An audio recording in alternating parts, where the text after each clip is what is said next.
Hi, my name is Maria Alvarado, and along with my fellow teammates, Noah, Kat, and Nawa, we present our research on AI in sports, specifically on how it impacts student athletes.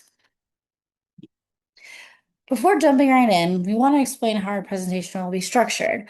We'd want to start off with our question, following with our interviews. Then we have different maps that we use in order to really get into the research. So we'll look over the mind map, stakeholder analysis, iceberg diagram, root cause, and finally, our impact gap canvas. The question that really rooted our research was what factors of AI influenced the experience of student athletes? Our group each interviewed one person to help us with this project. Noah interviewed Darren Ambrose, the women's head soccer coach. He learned that AI already has a role in collegiate sports that has exponentially grown since the pandemic. Although some roles cannot be completely fulfilled by AI, Ambrose believes that a move towards in-house AI systems would benefit the women's soccer program.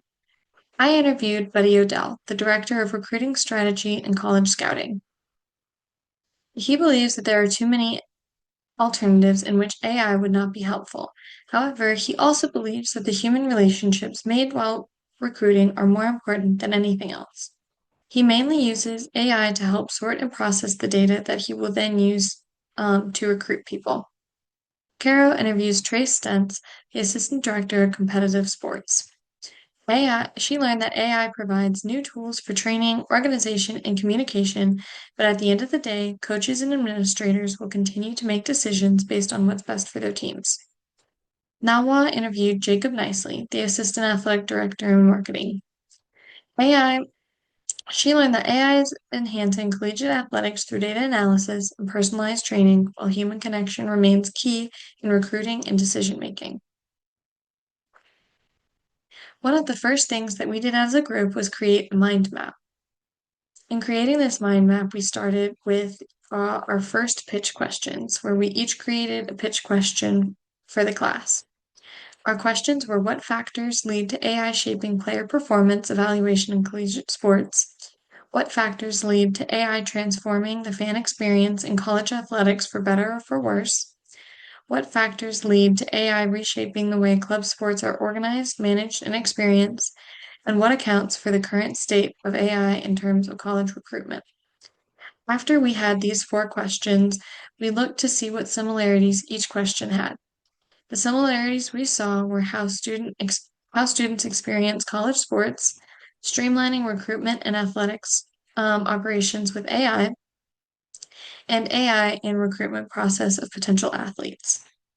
After we found these similarities, we created our final question, which was what factors of AI influence the experience of student athletes? Then, after we created our final question, we started brainstorming what people we could interview to help us with this project. The possible interviews that we came up with were student athletes, recruitment staff, bosses, coaches, the athletic director, or club sport presidents. As you can see from the last slide, we decided to talk to coaches, our bosses, and recruitment staff. Moving on, for stakeholder analysis, we identify four main categories that have an impact directly or indirectly on student athletes' experiences due to their use of AI.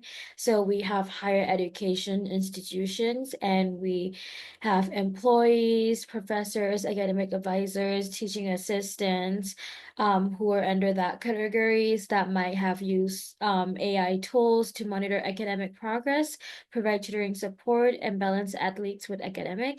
And for next one, we have athletic department. This include coaches, trainers, doctor, nutritionists, who work closely with student athletes, and their use for AI might rely on like injury prevention, personalized training, and performance tracking based on the data analysis done by AI.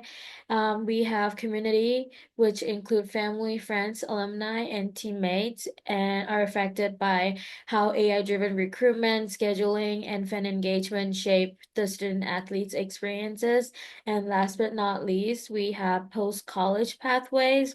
So the AI influences scouting for professional leagues, post-grad, recruitment for graduate schools, and even how employers evaluate athletes' transferable skills. All these factors that can be done by AI tool might have an impact on student athletes' experiences.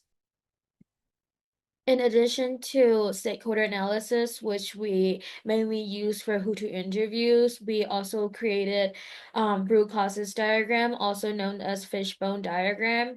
And this focuses on identifying the root cause of our challenge to understand the societal barriers that the challenge is facing. So we came up with 5 categories, which are education, racial, economic, AI bias, and athletic regulation.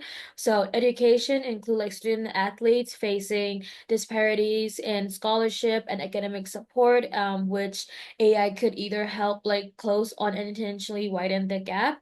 And we have a common categories and system bias is a risk, and this include racial inequities and AI bias in data or system design, which may reinforce discrimination and limiting fair recruitment and evaluation of athletes, which has direct impact on student athlete experiences. We have resources, which is a huge support in creating opportunities, and this category would be economic.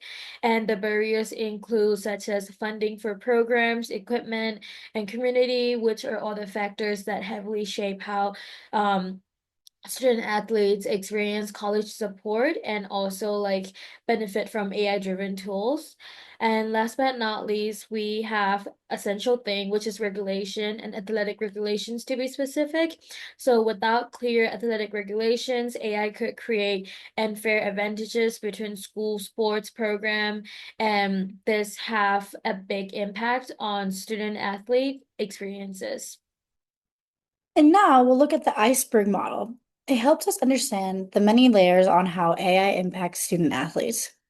On the surface, we see how AI impacts the day-to-day life because of athletes and their training.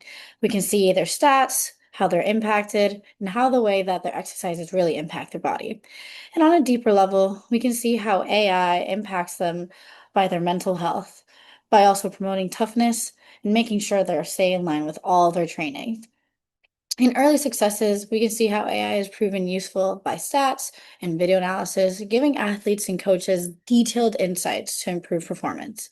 And some limitations that we have seen so far is how current failures show that over-reliance on AI can be overlooked by context, bias, and athletes' well-being.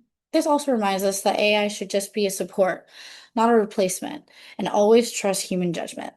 All right, now moving on from our iceberg diagram, we're going to be looking at our impact gap canvas. We're going to be looking at 4 main sections of our challenge, starting with what is holding this challenge in place, then moving on to who is impacted, what has been tried, and then lastly, what is or isn't working. So starting off with what is holding this challenge in place, we're seeing an overuse of AI within recruitment. And according to Mr. Odell, it's become almost a crutch for recruiters and has been used similarly to Google in terms of using AI to help generate a list of potential recruits based on parameters that have been set. Moving on, we look at the who is impacted, and we see that recruiters, coaches, the student athletes who have been recruited, and then also potential athletes that want to be recruited are all impacted by this challenge. Moving on, we have what has been tried. Currently, using AI only to help, but not as a basis, has been the best practice. Um, and more specifically, using AI kind of to assist with daily procedures and processes rather than completely take over those processes themselves. And then lastly, we look at what is or isn't working. So currently, AI is working in terms of helping with daily processes and making them quicker and more efficient. But in terms of what isn't working, we're seeing that not everyone uses it solely as an assistant and rather a replacement for their work.